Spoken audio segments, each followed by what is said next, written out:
আলো পরিবারের পক্ষ থেকে আজকে আমরা মা শীতলা তলা মন্দিরের সামনে উপস্থিত হয়েছি। এখানে বেশ কিছু দুস্থ বানভাসী মানুষের হাতে বস্ত্র উপহার তুলে দেব।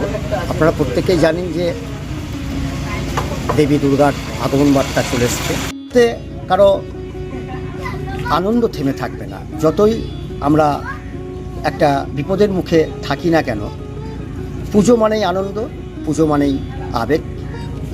সেই উদ্দেশ্য নিয়েই আজকে মা শীতলাতলার মন্দিরে উপস্থিত কান্দি আলোর পরিবারের পক্ষ থেকে বেশ কিছু মানুষের হাতে আমরা বস্ত্র উপহার তুলে দেব। এই উদ্দেশ্য নিয়ে আমরা এসেছি।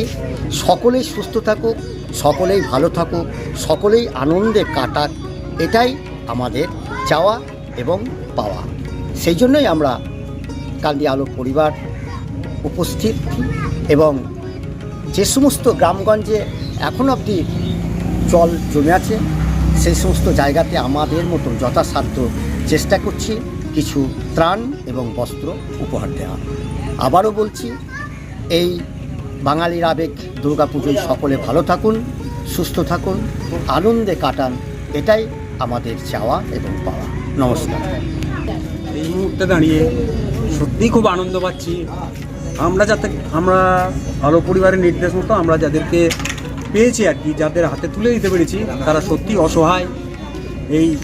এইরকম একটা সামনে শারদ উৎসবের প্রাককালে আমরা যে তাদেরকে এই ক্ষুদ্র উপহারটুকু আলো পরিবারের সহযোগিতায় দিতে পারলাম, তার জন্যে সত্যি আমার খুব ভালো লাগছে। এবং আলো পরিবারের যে কর্ণধার কৌশিক গুপ্তর সঙ্গে আন্দুলিয়ার একটা আন্তরিক সম্পর্ক আছে এবং তার পূর্বপুরুষরা একসময় এখানের অধিবাসী বা বাসিন্দা ছিলেন আমাদের। সেই দিক থেকে তার যে দুর্বলতা, বারবার তার কাজকর্মের ভেতর দিয়ে আন্দুলিয়ার প্রতি তার দুর্বলতা প্রকাশ পায়। এর জন্য তাকে ধন্যবাদ এবং আলো পরিবারকে আমার ধন্যবাদ। এবং আগামী দিনে সমস্ত সদস্যদের দীর্ঘজীবন, সুস্থ জীবন কামনা করছি এবং আলো পরিবারের আরও উন্নয়ন আমরা দেখতে চাই গ্রামের পক্ষ থেকে। এগুলো আমার কথা শেষ।